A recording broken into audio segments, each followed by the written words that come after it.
अब हम लोग इसके बाद एल्गोरिथम के बारे में पढ़ेंगे।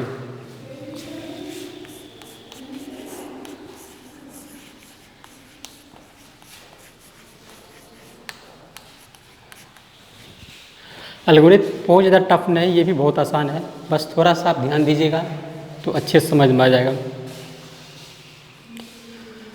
तो एल्गोरिथम क्या होता है? सबसे पहला क्वेश्चन, व्हाट इज एल्गोरिथम? तो algorithm is a series of well defined steps. क्या बोलेंगे एल्गोरिथम के बारे में? Algorithm is a series of well defined steps.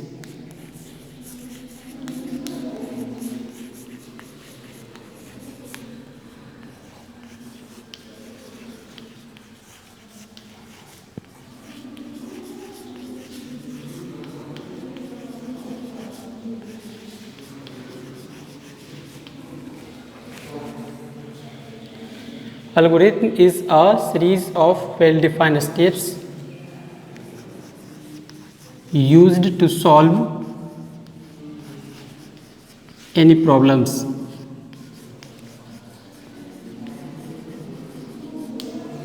Simple सा, इसको बहुत ज़्यादा लंबा डिटेल में नहीं जाएंगे। नॉर्मली अगर हमको इसके बारे में अगर जानना है एल्गोरिथम के बारे में, तो बस हम लोग थोड़ा सा इस पे ध्यान देंगे। जैसे इसमें लिखा हुआ है कि algorithm is a series of well defined steps use to solve any problems. बस नॉर्मली इसका अगर हिंदी मीनिंग जानना है तो हम लोग ये कह सकते हैं कि एल्गोरिथम जो होता है सो किसी प्रॉब्लम को सॉल्व करने का एक तरह से स्टेप होता है। बहुत सारा स्टेप होता है क्वेश्चन को जब हम लोग बनाते हैं, तो वही स्टेप ही हमारा एल्गोरिथम है। किसी क्वेश्चन को सॉल्व करने का जो हम लोग किसी मेथड से बनाते हैं, तो वो जो स्टेप बनाते हैं वही स्टेप ही हमारा एल्गोरिथम है। कोई बहुत बड़ी चीज़ नहीं है एल्गोरिथम, बस सिर्फ स्टेप्स को हम लोग कहते हैं एल्गोरिथम। तो उसी में आता है यूक्लिड डिवीजन एल्गोरिथम आता है। क्या आता है? Euclid division algorithm.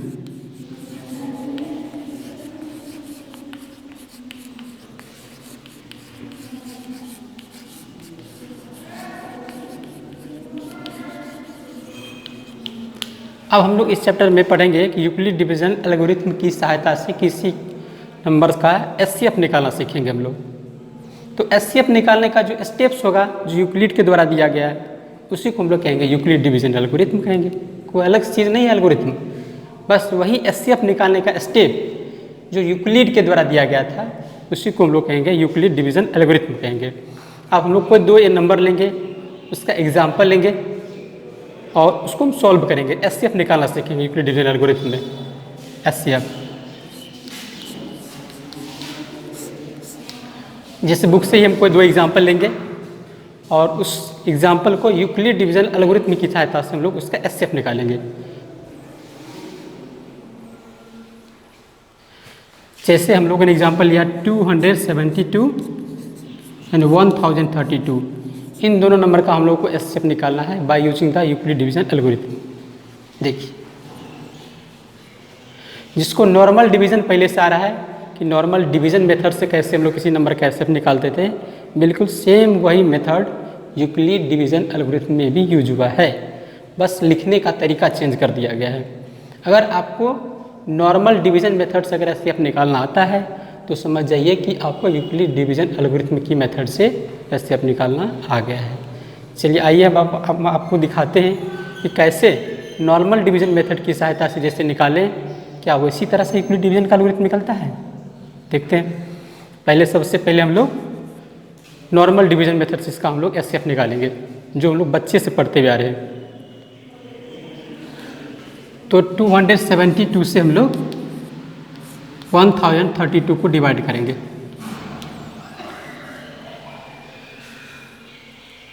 तीन बार में लगेगा इसमें।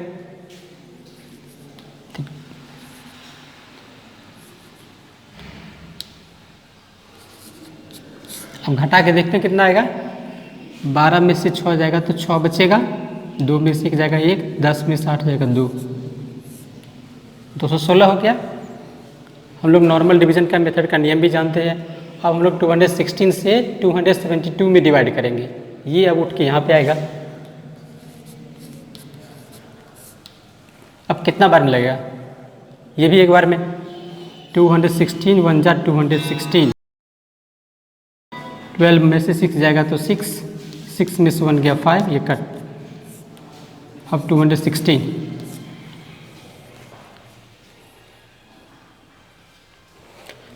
अब ये शायद 3 बार में लगेगा।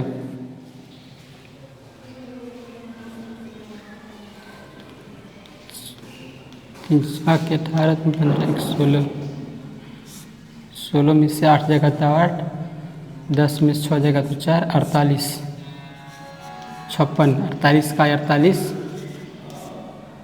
8 अच्छा के 48, इसका फाइनल एचसीएफ निकल गया हमारा 8 निकल गया।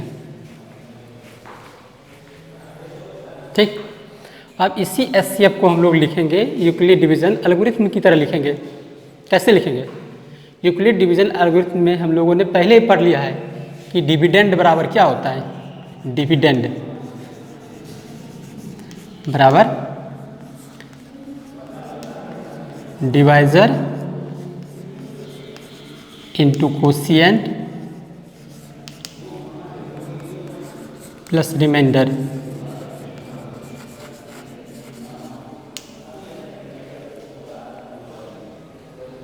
ये हम लोगों ने पहले ही पढ़ चुका है। बस इसी का यूज कर करके हम लोग बस नॉर्मल डिवीजन मेथड्स जो निकाले हैं इसी को लिखते जाएंगे। सबसे पहले लिखेंगे 1032 इक्वल टू लिखेगा, यही यहाँ पर डिविडेंड है पहले वाले डिवाइड में। Dividend equal to divisor into quotient plus remainder. तो डिविडेंड लिखेगा 1032 हमारा लिखेगा 1032 इक्वल टू, ये हमारा डिविडेंड हो गया।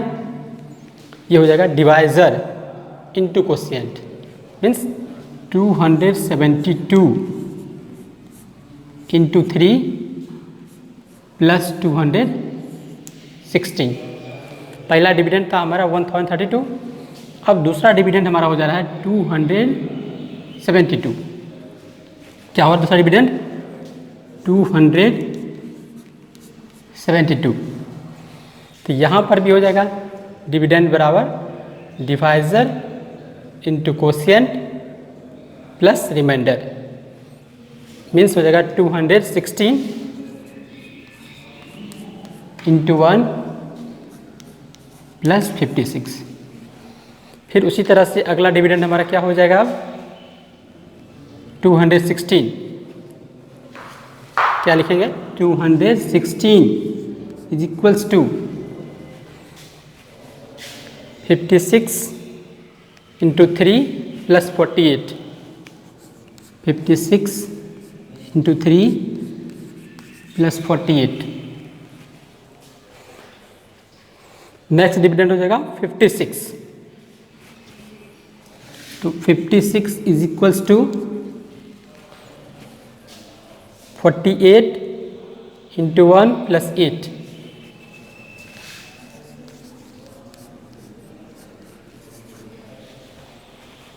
सिमिलरली हमारा लास्ट डिविडेंड हो जाएगा 48 is equal to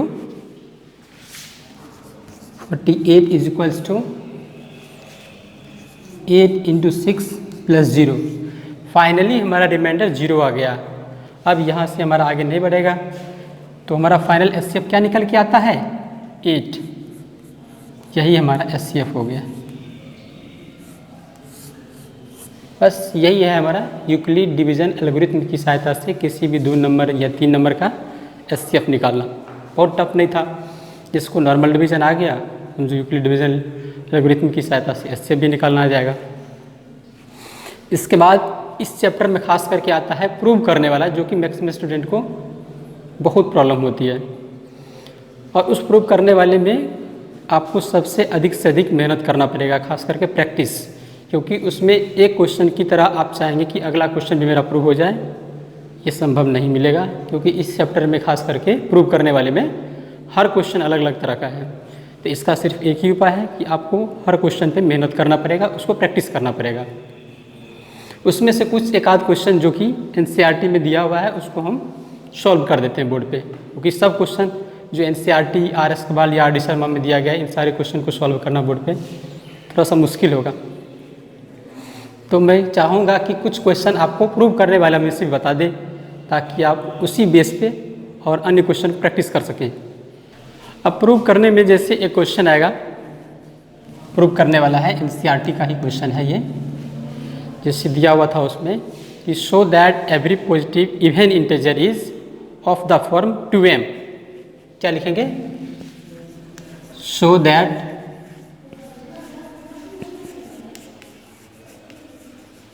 every positive even integer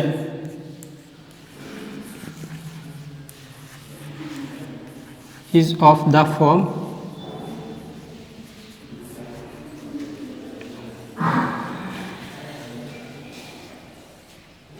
2m या 2q इस तरह से मिलेगा आपको। उसको फ़र्क नहीं पड़ता है कि 2 के साथ m लगेगा या q लगेगा, वो भी अलजेब्रिक टर्म यूज कर सकते हैं उसमें हम लोग।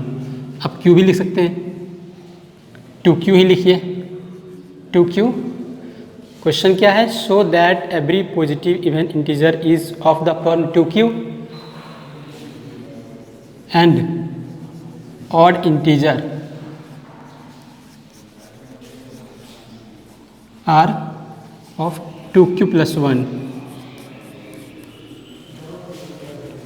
इस क्वेश्चन में कहना चाह रहा है कि आप प्रूव करके दिखाइए कि कोई भी पॉजिटिव इवन इंटीजर 2q के फॉर्म में होगा और ऑड इंटीजर 2q + 1 के फॉर्म में होगा। तो सबसे पहले हम लोग को इसमें यही मेन चैलेंज होगा कि हम लोग इसका स्टेटमेंट कैसे लिखेंगे। जिसको स्टेटमेंट लिखने आ जाएगा समझिए क्वेश्चन पूरी तरह से आ गया। मेन स्टेटमेंट ही है इसका। और आप देखिएगा कि स्टार्टिंग का जो स्टेटमेंट है वो हर क्वेश्चन में आपको वही लिखना पड़ेगा। कोशिश कीजिएगा कि 2 लाइन को इसको ध्यान में रख लें, वही लाइन आपको बार बार रिपीट करके हर क्वेश्चन में प्रूव करने के लिए आएगा।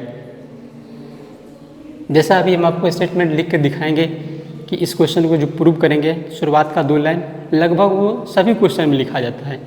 आप कोशिश कीजिएगा कि प्रैक्टिस करके उस 2 लाइन को हम अपने दिमाग में बिठा ही ले, ताकि और अगले क्वेश्चन में भी हमको दिक्कत ना हो। चलिए अब बनाते हैं इस क्वेश्चन को।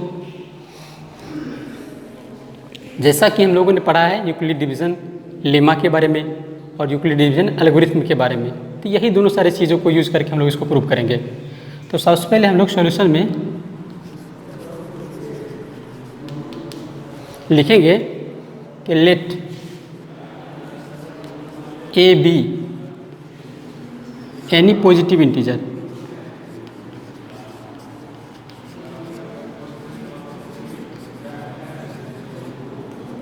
हमने मान लिया कि एक जो है कोई एक पॉजिटिव इंटीजर है। पॉजिटिव इंटीजर कुछ भी हो सकता है, ठीक। उसके बाद अब हमको इवन या ऑड प्रूव करना है। तो इवन नंबर के बारे में हम लोग जानते हैं कि कोई भी नंबर इवन नंबर तभी होता है जब वो 2 से पूरी तरह से डिवाइड होता है। अगर वो 2 से पूरी तरह से डिवाइड नहीं होगा तो इवन नहीं, ऑड नंबर कहलाएगा। तो चेक करेंगे कि अगर ए में 2 से पूरा अगर डिवाइड हो जाएगा तो ये इवन हो जाएगा।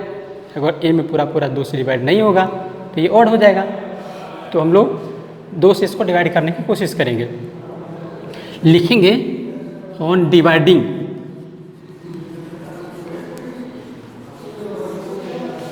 a/2, ए को 2 से डिवाइड करने पर पॉसिबल रिमाइंडर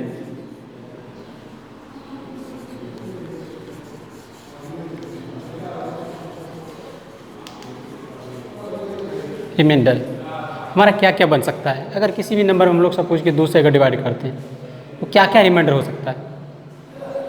तो रिमाइंडर या तो उसका 0 होगा या तो 1 ही होगा, कभी भी 2 रिमाइंडर तो होगा ही नहीं।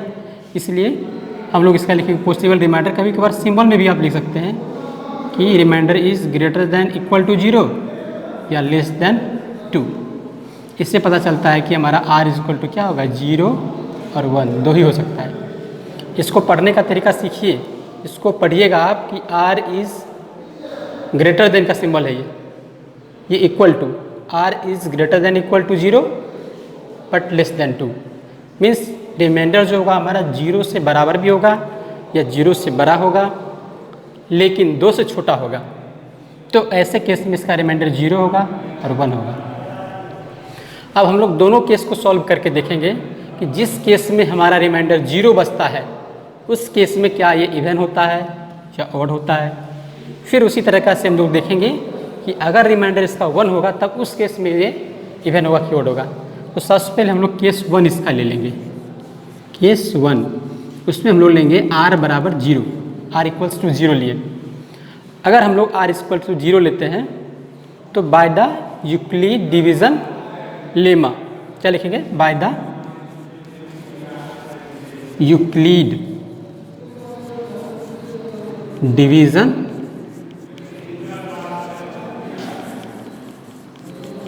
लेमा लिखेंगे स्टेटमेंट यहाँ पर bye the Euclid division lemma.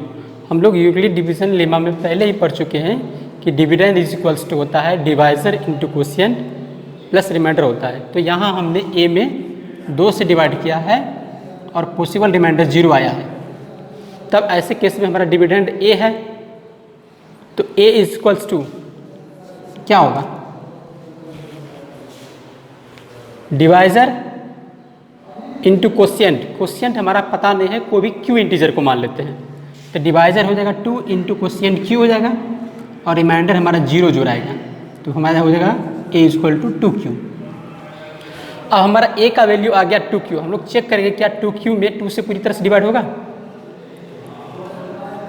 अगर ए में 2q में अगर पूरी तरह से ए से डिवाइड हो जाएगा तो इसका मतलब ये हमारा इवन नंबर होगा, क्योंकि जिस नंबर में 2 से पूरा डिवाइड होता है वो हमारा इवन नंबर होता है। तो 2q में चेक करते हैं, 2 से पूरा डिवाइड हो जाएगा, कट गया, q हो जाता है हमारा।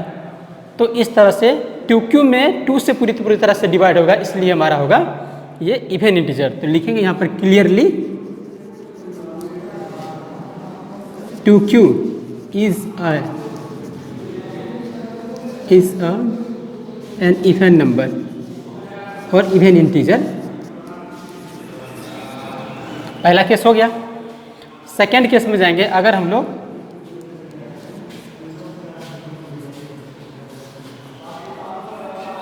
केस 2 लेते हैं, r इक्वल टू 1 होता है, तब ऐसे केस में फिर वही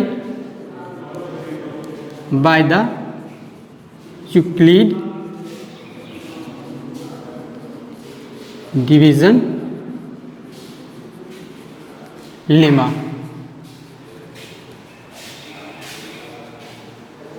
ए इक्वल टू हो जाएगा 2q प्लस 1 हो जाएगा, क्योंकि डिविडेंड हमारा ए है तो A equal to divisor into quotient plus remainder 2q। अब 2q प्लस 1 में 2 से पूरी तरह से डिवाइड नहीं होने वाला है, क्योंकि 2q में तो डिवाइड हो जाएगा लेकिन 1 में डिवाइड नहीं होगा। तो जिस भी इंटीजर में 2 से पूरा डिवाइड नहीं होता है वो हमारा ऑड इंटीजर होता है। तो लिखेंगे clearly 2q plus 1 is an odd integer.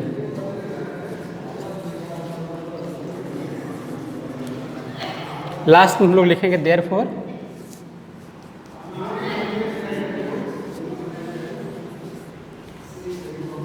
Every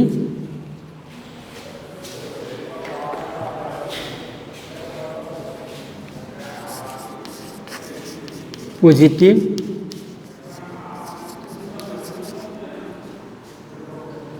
even integer